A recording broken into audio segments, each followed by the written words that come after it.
저희가 시작하자마자부터 좀 궁금증이 있습니다. 네. 일단은 저는 사실 얼마 전에 이제 치과에 가서 뭔가 좀 잇몸이 좀 불편한 것 같기도 까끌까끌한 느낌이 들어서 스케일링을 받았는데 이게 스케일링은 보통 1년에 한 번 한다 이런 얘기가 좀 자주 들었거든요. 네. 맞습니까? 1년에 한 번 정도면 충분한가요? 네, 많은 분들이 예. 1년에 한 번이라고 생각을 하고 계세요. 네. 네, 치아가 괜찮고 잇몸이 건강하신 분들 같은 경우는 기본적으로 1년에 한 번이라고 생각을 하시면 충분할 것 같고요.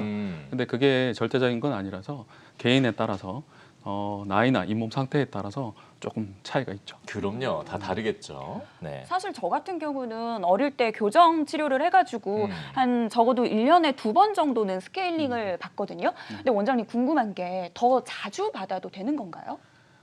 이제 스케일링을 너무 자주 받으면 오히려 안 좋지 않을까라고 생각하시는 네. 분들이 있는데 그게 이제 스케일링 간격이 사람마다 조금씩 다른 겁니다. 어. 그러나 만약에 이제 20대, 30대 잇몸이 건강하고 좋은 분들은 1년에 한 번이면 충분히 관리가 될 것 같고요. 네. 근데 젊은 분들 중에서도 아까 말씀했지만 교정 중이시라거나 또는 이제 부정교합으로 치아가 좀 삐뚤하신 분 그리고 보철이 많아서 치아 사이 틈에 음식이 많이 남는 분들 같은 경우는 양치도 조금 더 신경을 써서 해야 될 거고 치석도 빨리 끼니까 스케일링을 일반적인 분들보다 조금 더 자주 하시는 게 좋겠죠. 이제 그게 이제 보통 6개월에 한 번 정도. 그렇군요.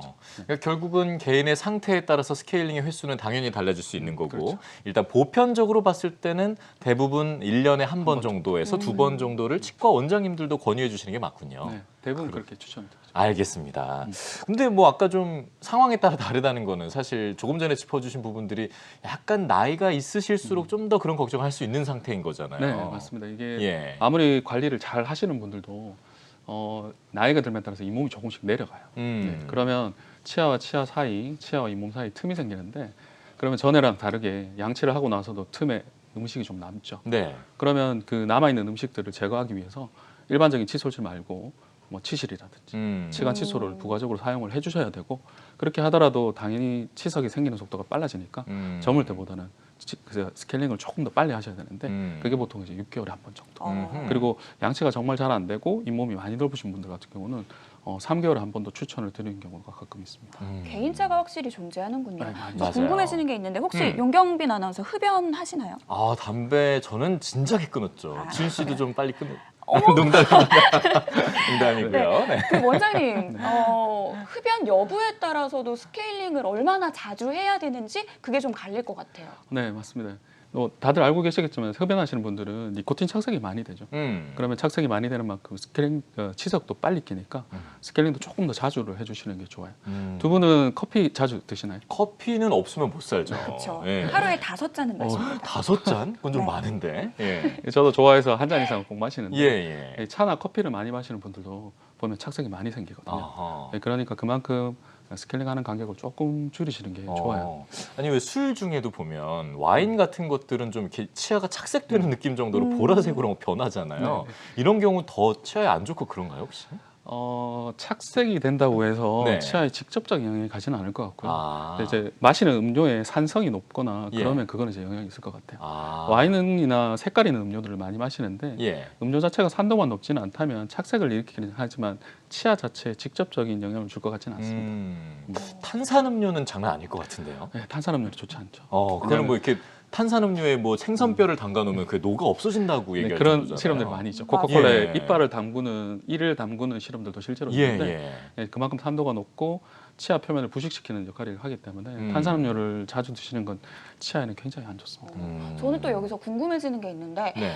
제가 스케일링을 이제 가족들이랑 같이 받으러 갈 거 아니에요? 네. 그러면은 저는 개인적으로 치아 관리를 열심히 하는 편인데 치석이 좀 있는 편이래요. 근데 제 가족 같은 경우에는 관리를 별로 그렇게 열심히 하지는 않는데 치석이 잘 없다고 하더라고요. 오. 이게 치석이 생기는 게 개인차가 좀 있는가요?